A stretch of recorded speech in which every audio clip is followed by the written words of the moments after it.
ગુજરાતના મુખ્યમંત્રી ભૂપેન્દ્ર પટેલના માનવતાવાદી અભિગમને દર્શાવતી ઘટના પ્રકાશમાં આવી છે।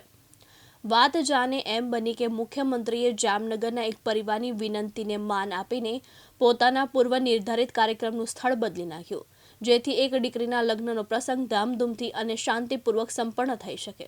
વાત વિગતે તારીખ 23/11/2025ના રોજ જામનગરના પરમાર પરિવારની દીકરી સંजना પરમારના લગ્ન શહેરના ટાઉન હોલ ખાતે નક્કી થયા હતા। પરિવારમાં રૂડો અવસર હતો, હરખ માતો ન હતો, તમામ વિધિઓ અને તૈયારીઓ પૂર્ણતાને આરે હતી।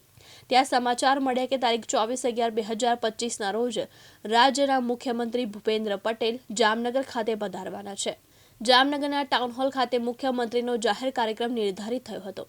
આ કાર્યક્રમ શ્રી સંजना પરમારના લગ્નના માત્ર એક દિવસ પછી હોવાથી આસપાસના વિસ્તારમાં પોલીસ બંદોબસ્ત અને સુરક્ષા વ્યવસ્થા ગોઠવાઈ હતી, જેથી મુખ્યમંત્રીની સુરક્ષા વ્યવસ્થાને પગલે લગ્ન વિધિમાં અવરોધ ઊભો થવાની શક્યતા ઊભી થઈ। પરિણામે પરમાર પરિવારની ચિંતા વધી। પરિવારે આ મુદ્દે મુખ્યમંત્રી સુધી પોતાની વાત પહોંચાડવાના પ્રયાસ કર્યા। વાત મુખ્યમંત્રી કાર્યાલય સુધી પહોંચીને વાત સાંભળી મુખ્યમંત્રીએ તરત કહ્યું, આપણા કાર્યક્રમનું સ્થળ બદલો। દીકરીના પરિવારની ચિંતા એ આપણી ચિંતા। મુખ્યમંત્રીના આદેશને પગલે કાર્યક્રમનું સ્થળ બદલાયો। આ ઘટનાક્રમમાં અંગે વાત કરતા સંजना પરમારના કાકા બ્રિજેશ પરમાર કહે છે કે મુખ્યમંત્રીને અમારા લગ્ન પ્રસંગની જાણ થતાં જ તેમને અમારી સાથે વાતચીત કરી અને હૈયાધારણ આપી। મુખ્યમંત્રીએ કહ્યું કે તમે જરા પણ ચિંતા કરશો નહીં, તમારા લગ્ન ધામધૂમથી જ્યારે નિર્ધારિત હતા ત્યાં ટાઉન હોલ ખાતે જ કરો। અમે અમારા કાર્યક્રમનું સ્થળ બદલી નાખશું। આ મુખ્યમંત્રીની સંવેદનાથી પરમાર પરિવારની ચિંતા દૂર થઈ। આ ઘટના દર્શાવે છે કે મુખ્યમંત્રી ભૂપેન્દ્ર પટેલ મૃદુ અને મક્કમ મુખ્યમંત્રી તો છે જ, પણ સાથે ઉત્તમ માણસ છે। તેઓ જનતાની નાની મુશ્કેલી માટે પણ સદા સંવેદનશીલ છે। હેલો। હા, મેં કોઈ તમારા મેરેજ હતા, અમારે ત્યાં આ લોકો પ્રોગ્રામ કરવાનું કહેતા હતા, પણ અમે ના પાડી છે કે ભાઈ એવું નહીં કરો તમે, મેરેજ હોય એટલે બધાની આપની મુશ્કેલી હું સમજી શકું। મેં કોઈ બીજો હોલ મળે તો તમારો, એટલે તમારા સમયે તમારે કરજો જ ત્યાં, અમે અહીંયાથી ના પાડી દીધી છે। ના ચોક્કસ સાહેબ, થેન્ક યુ સર, આટલું તમે આભાર। હા હા, ચોક્કસ સર, છતાં બી કઈ તકલીફ હોય તો આ નંબર છે, તમે તાર વાત કરજો। ચોક્કસ સરજી, ચોક્કસ સાહેબ। મારા લગ્ન 23/11/2025ના રોજ ટાઉન હોલ ખાતે યોજવામાં આવેલ હતી।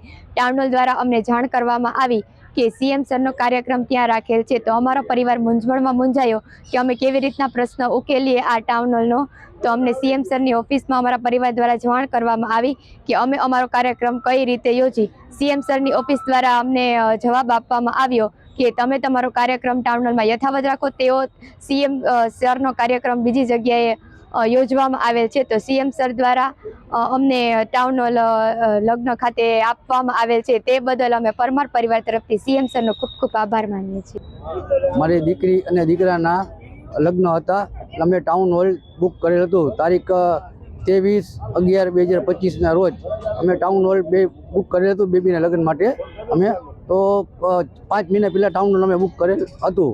ત્યારબાદ લગ્નને 3-4 દિવસની વાર, ત્યારબાદ તમને 3 દિવસે અમને સીધો ફોન આવ્યો ટાઉન હોલથી કે ભાઈ સીએમ સાહેબનો પ્રોગ્રામ છે, તો તમે આ તાત્કાલિક તમે ટાઉન હોલ આવો અને તમે તમારી જગ્યા બીજી જગ્યાએ વ્યવસ્થા કરો। એટલે અમે આવ્યા અને અમને પછી એને કીધું, એટલે અમે કીધું કે અમારે અત્યારે ક્યાં જવું, અમે હવે ગભરાઈ ગયા અને બધી વાતચીત કરી। પછી છેલ્લે કોન્ટેક્ટ સીએમ સાહેબની ઓફિસનો કોન્ટેક્ટ અમને થયો, એટલે સીએમ સાથે ફોન કરીને વાતચીત કરી અને સીએમ સાહેબે અમને એમ કીધું કે નાના દીકરીના લગ્ન છે, તમે તમારે રાજી ખુશીથી જે છે અહીંયા જ છે, તમે કાંઈ સ્ટેન્ડ ફેરવતા નહીં, ત્યાં જ રાખો અને તમે તમારા એ પ્રોગ્રામ તમે તમારે કરી લેજો। કાંઈ પણ તકલીફ હોય તો તમે અમારા નંબર છે, તમે મને ફોન કરજો। અને અમે ખૂબ સીએમ સાહેબનો અમે આભાર માનીએ છીએ, બરાબર, અને કમિશનર સાહેબનો આભાર માનીએ છીએ અને કલેક્ટર સાહેબનો ખૂબ આભાર માનીએ છીએ। પેલા કેવું તમને ના, અમને ખૂબ સારો રિસ્પોન્સ મળ્યો, અમને ત્યાંથી અમને બધાનો રિસ્પોન્સ સારો મળ્યો અમને। થવાનું હતું તો પેલા એટલે અમને ગભરાઈ ગયા હતા, અમને કંકોત્રી મૂકતે બધું દઈ દીધું હતું અમને, અને અમે ધીરે ઉલટણમાં પડી ગયા હતા કે હવે મારે જવું ક્યાં, કારણ કે આ ડેટની અંદર 21-25ની અંદર બહુ લગ્ન છે, એક વાડી કે કોઈ તો પ્લોટ કાંઈ ખાલી નથી અત્યારે, આ સમય એવો હતો અત્યારે, તો અમારે જવું ક્યાં અમારે અત્યારે। પછી તાત્કાલિક થઈ અને અમે સીએમ સાહેબની ઓફિસે મુલાકાત કરી। ત્યારબાદ હવે દીકરા લગ્ન છે ને અમને હવે સાહસ અમને મળી કે ના, હવે સીએમ સાહેબે ખૂબ સારો અમને। અનિલ ગોહિલ, દિવ્યાંગ ન્યૂઝ, જામનગર।